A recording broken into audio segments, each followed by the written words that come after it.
Si j'avais 5 minutes pour abattre un arbre, je passerais les 3 premières à affûter ma hache. J'aime bien cette citation. En gros, elle souligne l'importance de bien préparer le terrain pour ensuite garantir une réalisation rapide et efficace.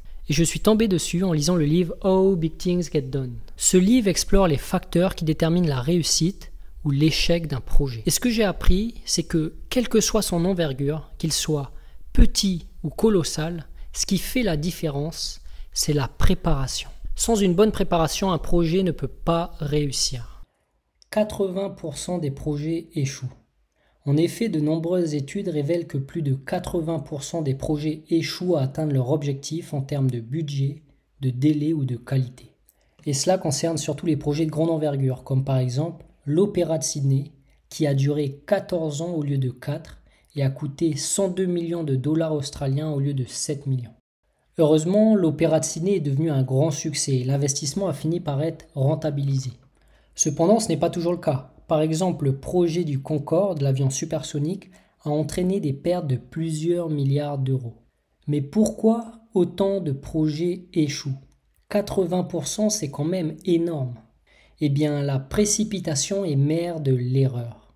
L'une des principales raisons de l'échec des projets réside dans une préparation trop rapide qui conduit à une analyse insuffisante. Cela entraîne une sous-estimation des délais et des coûts ainsi qu'une surestimation des bénéfices avec des attentes irréalistes. De plus, les risques potentiels sont souvent mal anticipés. Et faute de temps pour structurer une vision précise, cela entraîne une désorganisation et une instabilité dans la gestion du projet avec des conséquences directes sur le résultat, souvent décevant. Le souci, c'est qu'on a souvent l'impression que se lancer rapidement dans l'action est la bonne décision. Car on pense qu'en s'attardant sur la réflexion et la planification, on perd du temps et de l'argent. Mais c'est faux. L'exemple de Pixar. Un projet est divisé en 2 phases, la préparation et l'exécution. Bien sûr, la terminologie varie selon les secteurs. Au cinéma, on parle de développement puis de production. Le développement consiste à explorer, tester et affiner les idées et il a un coût relativement faible. En revanche, la production, c'est là où les coûts explosent. Et ça, Pixar l'a bien compris. Le studio derrière Toy Story, Nemo et d'autres classiques est un modèle de planification lente pour réussir. En effet, le studio consacre généralement plusieurs années à la phase de développement. Le film passe par plusieurs cycles de révision, parfois jusqu'à 8 fois, voire plus. Et cela permet de perfectionner chaque détail, mais aussi d'anticiper les problèmes avant qu'ils ne deviennent coûteux ou difficiles à résoudre. Ainsi, ce travail minutieux permet d'arriver à un plan précis et détaillé qui assure une production fluide, rapide et un résultat à la fois impeccable et captivant. Alors, les bénéfices de la planification lente. Vous comprenez maintenant comment la planification lente permet de respecter ces 3 éléments clés, le délai, le budget et la qualité.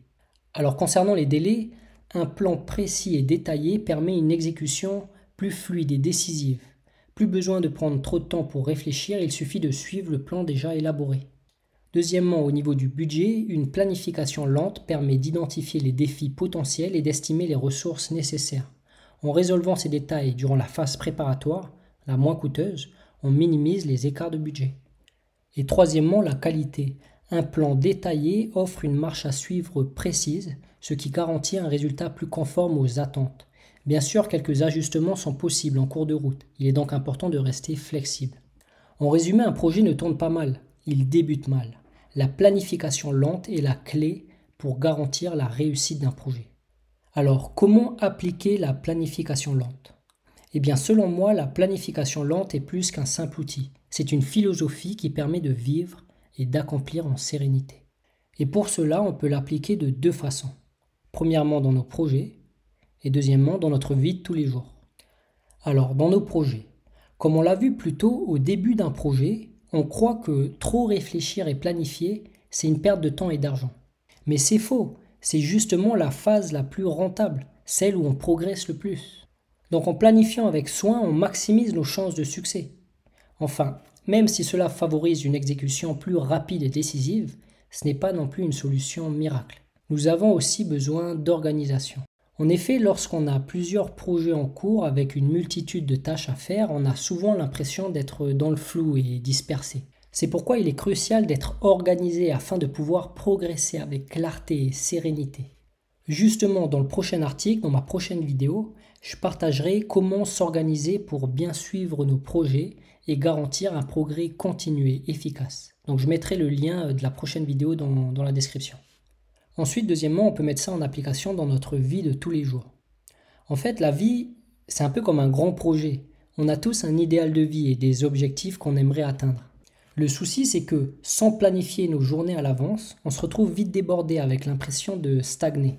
Et justement, j'ai écrit un guide gratuit intitulé Le Guide de la clarté, dans lequel je partage l'importance d'établir un plan précis de notre idéal de vie, mais aussi de prendre 10 minutes chaque jour pour planifier notre lendemain.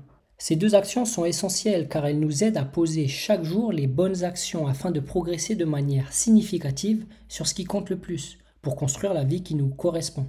De plus, planifier notre lendemain permet de structurer notre journée de façon à s'accorder suffisamment d'espace pour respirer et prendre le temps de vivre. En gros, dans ce guide, je partage comment vivre et accomplir avec plus de sérénité. Donc si vous souhaitez en savoir plus, je vous invite à télécharger le guide, je vais mettre le lien dans la description juste en dessous. Donc voilà, c'est la fin de cette vidéo, j'espère qu'elle vous a plu. Et on se dit à la semaine prochaine pour la suite de cette vidéo, je mettrai aussi le lien dans la description juste en dessous. Allez, à bientôt.